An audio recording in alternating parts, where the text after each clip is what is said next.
Alors on sait que les facteurs environnementaux ont un impact important sur la fertilité de la femme et aussi de l'homme. Le tabac en particulier augmente les délais pour concevoir quand un couple fume.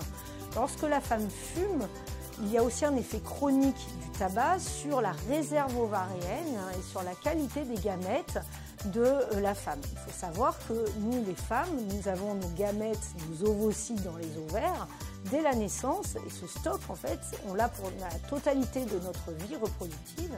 Et donc, si on altère ce stock en fumant jeune, et en particulier à l'adolescence, ce stock, on ne pourra pas le récupérer.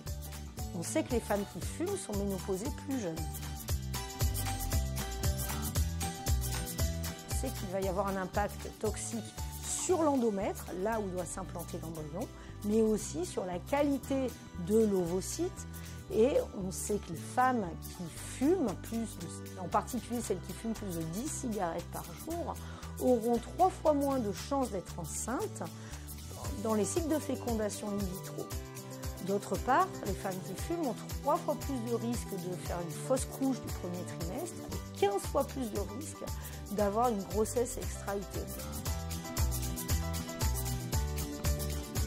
Les études ont montré que si une femme ne fume pas, mais que son compagnon fume, et même sur le balcon, qu'il va y avoir un impact sur la qualité des spermatozoïdes et sur les taux de fécondation.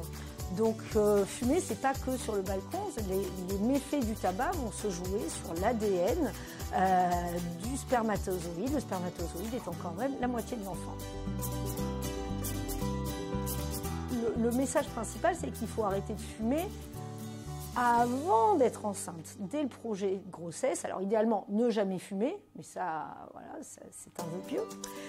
Mais lorsqu'on fume, c'est d'arrêter de fumer au moins 6 mois avant le projet de grossesse, car beaucoup de femmes disent bah, « moi je vais arrêter de fumer le jour où je suis enceinte ». Mais ça, c'est un peu trop tard, car il va se passer beaucoup de choses avant le début de la grossesse, et en particulier l'impact sur les ovocytes.